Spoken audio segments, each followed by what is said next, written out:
I tried calling Remy's name, but he still didn't respond. I went to check. Only then did I realize I had accidentally killed Remy. My first instinct was to run, but before I got very far, I stopped. I saw the scene before me. Suddenly, a bold idea struck me. I immediately returned to the scene. I lifted Remy's body with all my strength. To hide the secret, I madly pushed the body into the crevice. However, as I hid in bed that night, the scene outside the window stunned me. Lightning and thunder roared over the town. The strong wind blew garbage everywhere. Facing the worst weather I had ever experienced, I leaned against the door with all my might, trying to avoid this sudden disaster. But in the next second, a massive tree suddenly smashed through the glass and flew straight into the house, nearly piercing my mother. Thankfully, she was knocked unconscious by the branch. Before I could recover, the flood surged again and rushed into the house. I watched helplessly as my mother was submerged. Without a second's thought, I struggled to pull her to higher ground. Misfortune befell me, fortunately. Mom was awakened by the cold water. We both narrowly escaped the devastation of the flood. I arrived alone in the forest,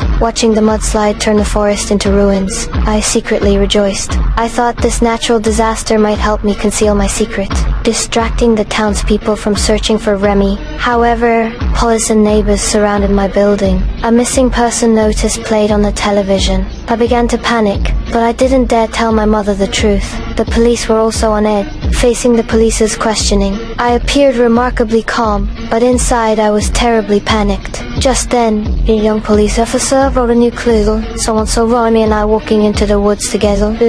I knew I couldn't hide it anymore. I had to make up a lie. I claimed that I had indeed gone to the woods that day, but I went alone and had never met Remy. Without any evidence, the police had no choice but to let me go. That evening, I discovered that the torn-down jacket I had hidden under my bed on the day of the crime had vanished. I hurried downstairs and saw my mother, thoughtfully mending the hole in her down jacket. Clearly, she had noticed something, but for my sake, she chose to conceal the truth. 20 years passed in the blink of an eye. The townspeople had long since given up searching for Remy. Only Remy's parents were still waiting for the truth. I felt as if nothing had happened. I became a distinguished local doctor, a beautiful girlfriend. I thought that horrific past would be buried forever by time.